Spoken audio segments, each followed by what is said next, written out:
Fischer. This is 10 Minutes to Inspire. Welcome, Indy Sanders. Thank you so much. Exciting. This is Tech.Emotion, 10 Minutes to Inspire. Amazing. Now, thinking about being founder and CEO of Lucid, would you say also that that is the venture that best defines you in life? Yeah, I think it brings together a lot of different things from past experiences and past jobs that I've done and learnings across my life as well. So I'm really excited that I can kind of pull all of that together and drive Lucid forwards. And driving Lucid forward means? It means kind of carving out our impact on the world, doing that singular point of redefining how humans connect content and building emotive AI that delivers it. So we see a new ecosystem that we can emerge and build, and I will be happy when we see that come to fruition. And if you had to define what type of node you are in the ecosystem that we operate in, what would that be? Definitely a disruptive node. I think we challenge a lot of the assumptions that the legacy players in the ecosystem have long pursued, but also we're doing things in a way that is hard for them to follow based on some of the things that are just core to their model. And as a result of that, that's always the most painful competition I think you can have. So I would say we're disrupting a lot of the status quo. So disrupting the status quo, and you need strong drivers into this. If you had to say, what is the emotion that drives you in life? That's a tough one. I think I'm extremely competitive and driven. If I have something I want to achieve, it's uncontrollable. I think that's the athlete from my past life as a tennis player that comes out.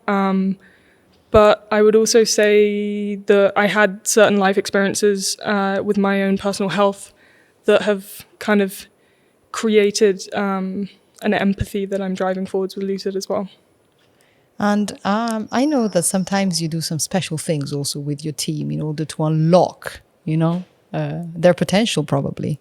Yeah. What is it that you believe people need in order to unlock their full potential? I think they need an individual lens for sure. And also empathy as a leader, I think, is probably the most critical quality. Like if someone is underperforming, my first instinct is not to tell them why they're underperforming, but to ask them what they think of their current state, what they want to achieve to elevate it, or what they're struggling with that's a blocker.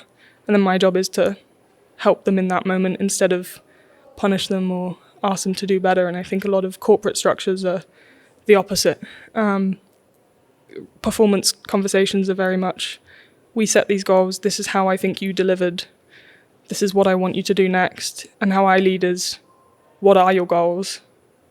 What do you want to achieve? And how can I help you get there? Which is a better way of fostering talent. So if you had to think about someone or something or an experience that has inspired you in life, what would that be? That's a hard one to pin into a single note, but I think the experience that is the basis of Lucid from my own emotional experience was in 2020 when I lost the ability to walk because of my spinal injury that destroyed my tennis career. I was working at an investment bank at the time. A lot of desk work when you have a terrible back injury is horrific. So the pandemic hit. I also lost the ability to walk, and it took about a year of kind of horizontal life to get back, and a lot of surgery and hospital time. So that experience, I was looking in that moment for comfort and reassurance, which I tried to look for in media, and it obviously didn't deliver.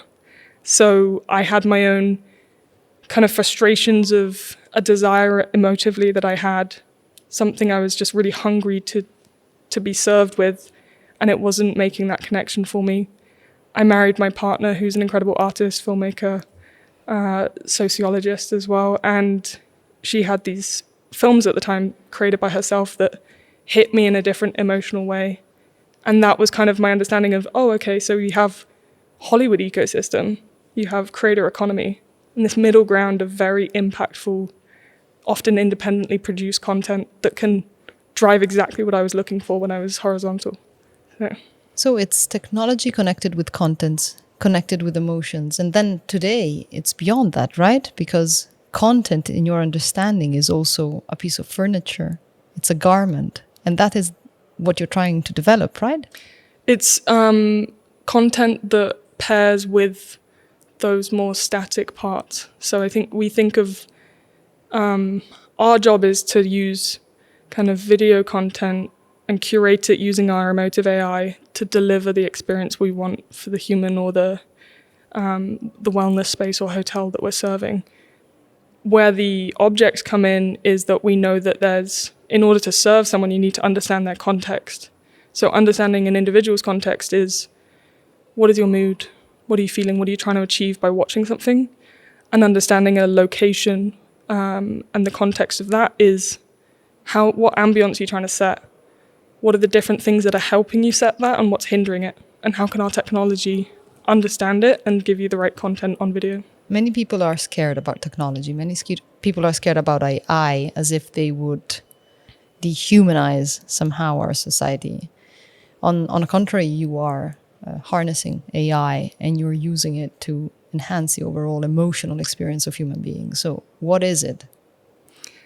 I think AI is the tool to deepen connections, get more personal with the end users, and not have data sets based on mass trend lines, and instead really drill down into certain specifics. And AI gives you the power to do that without a crazy data infrastructure that we would otherwise need. So to me, it's a tool, but the grounding of anything you do with AI should always, in my opinion, be what does it achieve for humans and how can we use AI as the tool, not as the leader. I think we've seen tech leading culture for a lot of the past 10 years, and now I see the next 10 years are going to be a very different shift of culture leading tech, and AI can help understand that. Why are people so scared? Honestly, it's probably just a lack of understanding. I think there's a lot of complexity with how AI works, but the word AI is artificial intelligence. That's fucking scary, to be honest. But if you actually understand what it does and how it can be controlled and how it is implemented, then it's less scary. A lot of creators are fearful of AI people using AI to copy their creation, whether it's music or a painting. I always like to say that, like, for years, humans have gone to concerts and museums and seen with their eyes or heard with their ears all of these different influences that then help them carve their creation. And it's no different really in the AI sphere. They're not trying to blueprint, copy, paste. But AI does use inspiration, and that's something that is human. So if you had to share with the people listening to this podcast something from yourself that might inspire them, what might it be? Yeah, I think something that just sticks with me as a result of my tennis career is the athlete mindset.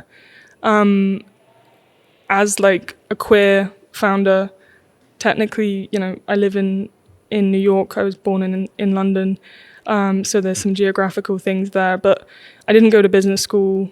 I actually left school when I was 13 and taught myself school somehow. Don't tell my parents about how little I actually did. But I've had a very untraditional background, so I don't tick the boxes of what many people need in different roles they're targeting or startup life. And for me, the thing that's kind of I felt as the driving force is when everyone around you is like, don't you think you should stop now? I actually listen to that and go, oh, these are the moments that if you continue, you achieve the impossible, because the impossible is not achieved by everyone.